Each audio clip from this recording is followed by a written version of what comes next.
Morning. Can you hear me? Yes. I don't need a mic. And don't mind the pages. I'm in big print cabinet territory here.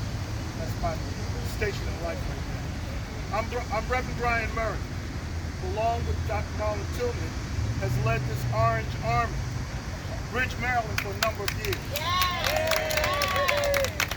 At present, I'm proud to continue to serve as the current generation of Bridge's leadership keeps a watchful eye and a continuous question before us. Are the people's needs being handled with the care we've entrusted to their public officials when we voted them into office?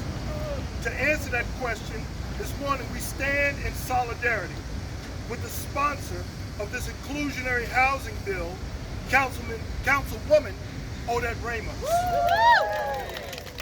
My City Council representative and all the members of City Council in absentia that co-sponsor this bill. I'm encouraged that this bill is entitled Inclusionary Housing. You see, in Baltimore, there's a whole lot of folks that have a job and maybe two jobs. But the places they can afford to live may be called affordable housing. But we all know that affordable housing isn't necessarily adequate housing. And why? Because if we want to really get this done, the fact of the matter is we're back here, but we should have passed this bill without all the loopholes and sunset clauses the first time.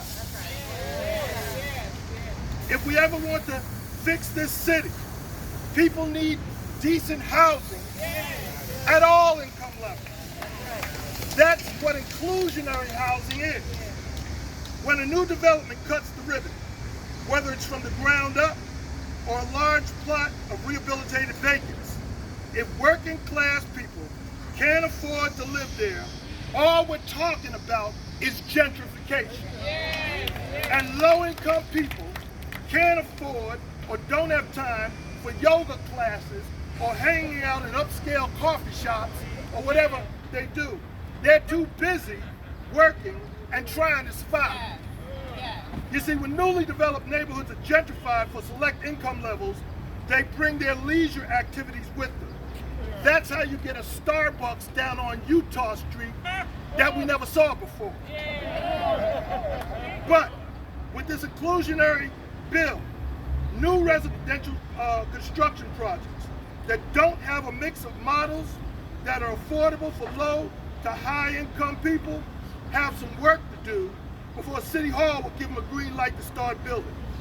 The percentages that are being required for low income housing to be included in new developments are not going to kill a project and not really going to kill a profit margin.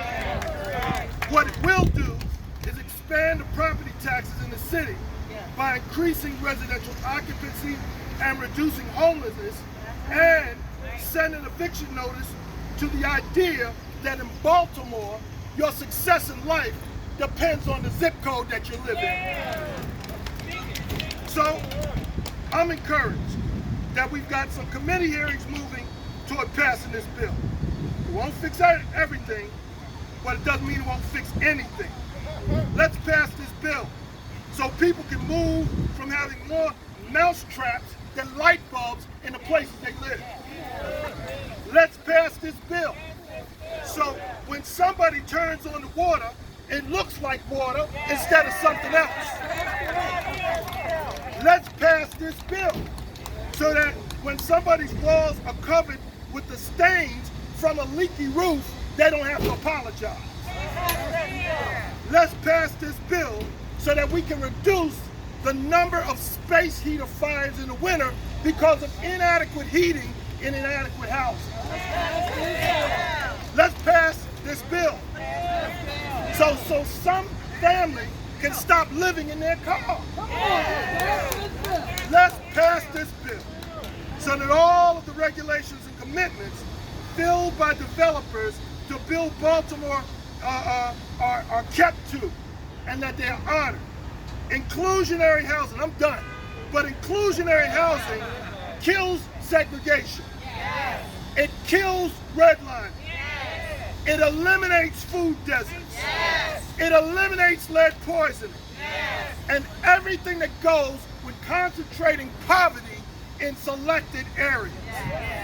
Finally, let's pass this bill so people can hold their heads up high with dignity and say thank you when we give them their new housewarming gift. We need inclusionary housing in this city, so let's pass this bill. Thank you.